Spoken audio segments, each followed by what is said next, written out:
नमस्कार. लवकरच आपल्या लाडक्या गणपती बाप्पाचं आगमन होणार आहे आणि बाप्पासाठी हे गुलाबी रंगाचे, गुलाबाच्या फ्लेवरचे आणि अगदी गुलाबासारखे दिसणारे उकडीचे मोदक कसे बनवायचे ते पाहूया. सर्वप्रथम रोज फ्लेवरचं सारण बनवूया. सारणासाठी 1.5 कप ओलं खोबरं घेऊन यामध्ये 2 टेबलस्पून साजूक तूप घालून हे खोबरं 2 ते 3 मिनिट परतून घ्या. मग यामध्ये पाव कप रोज सिरप घालून व्यवस्थित मिक्स करा. आता यामध्ये पाव कप पिठी साखर घालून व्यवस्थित मिक्स करा. पिठी साखर वापरल्याने काय होतं, ही सारणामध्ये अगदी लवकर व्यवस्थित मिक्स होते. तुम्ही पिठी साखरेच्या ऐवजी गुलकंद देखील वापरू शकता. हे पहा, हे सारण असं ओलसरच ठेवायचं आहे, जास्त ड्राय नाही करायचं. आता मोदकासाठी उकड कशी घ्यायची ते पाहूया. एका पातेल्यामध्ये 1 कप पाणी घेऊन ते गरम करत ठेवायचं आहे. या पाण्यात अगदी थोडंसं मीठ आणि खायचा गुलाबी रंग घालायचा आहे. पाणी व्यवस्थित उकळायला लागलं की यामध्ये 1 कप तांदळाचं पीठ घालायचं आहे आणि त्यासोबत 1 टेबलस्पून जितकं कॉर्नफ्लोअर घालायचं आहे. कॉर्नफ्लोअर घातल्यामुळे आपल्याला गुलाबाचा शेप व्यवस्थित देता येतो आणि उकडल्यावर मोदक तुटत नाही.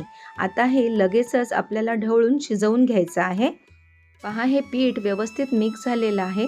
आता यावर झाकण ठेवून 3 ते 4 मिनिट स्लो गॅसवर वाफ काढून घेत. त्यानंतर एका पसरट ताटामध्ये हे पीठ काढून स्मॅशरने स्मॅश करून घ्यायचं आहे आणि मग पाण्याचा हात लावून अगदी सॉफ्ट मुलायम असं हे आपल्याला पीठ मळून घ्यायचं आहे. जेवढं सॉफ्ट पीठ तुम्ही मळाल तेवढं आपल्याला गुलाबाचं शेप देणं सोयीस्कर होऊन जाईल. मस्त लोण्यासारखं हे पीठ मळून झालेलं आहे. आता व्हिडिओत दाखवल्याप्रमाणे पीठ लावून एक मोठी पारी आपल्याला लाटून घ्यायची आहे. यानंतर एका छोट्या वाटीच्या साहाय्याने आपल्याला पाऱ्या कट करून घ्यायच्या आहेत. ना जास्त जाड ना जास्त पातळ अशा ह्या पाऱ्या करायच्या आहेत. या पहा, अशा या पाऱ्या आपल्या तयार झालेल्या आहेत. तर याला गुलाबाचा शेप कसा द्यायचा ते पाहूया. व्हिडिओत दाखवल्याप्रमाणे पाऱ्या एकमेकांवर एक अशा या रचून घ्यायच्या आहेत आणि थोडंसं बोटाच्या साहाय्याने त्या दाबून घ्यायच्या आहेत, म्हणजे त्या फिक्स होऊन जातील.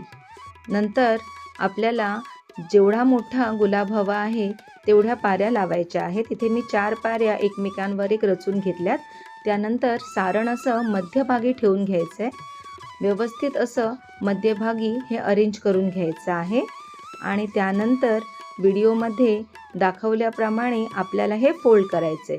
हे पहा, असं खालच्या बाजूने आपल्याला फोल्ड करत घ्यायचं आहे. जास्त याला जोर द्यायचा नाही, अगदी हलक्या हाताने याला आपल्याला दाबायचं आहे आणि आता याला एका साईडने व्हिडिओत दाखवल्याप्रमाणे रोल करायचं आहे. अगदी नाजूक पद्धतीने हा रोल आपल्याला करायचा आहे की आपला मस्तपैकी असा हा गुलाबी रंगाचा गुलाब तयार होईल. हे पहा, अशा पद्धतीने याला अगदी अलगद हाताने रोल करून घ्या, म्हणजे आपला हा असा गुलाब तयार. आणि त्याच्या नंतर ह्या ज्या पाकळ्या आहेत ह्या व्यवस्थित फोल्ड करून घ्या. हे पहा, किती सुंदर दिसतोय ना. असेच आता सर्व गुलाब आपण बनवून घेऊया. सर्व गुलाब मोदक मी केळीच्या पानावर एका चाळणीत ठेवले. एका टोपात पाणी गरम करून त्यावर ही चाळण ठेवून 7 ते 8 मिनिटं हे गुलाब स्टीम करून घ्यायचे आहेत. पहा, हे गुलाब मोदक व्यवस्थित स्टीम झालेले आहेत आणि बाप्पासाठी गुलाबाच्या रंगाचे, गुलाबाच्या शेपचे आणि गुलाबाच्या चवीचे उकडीचे गुलाब मोदक तयार झालेले आहेत.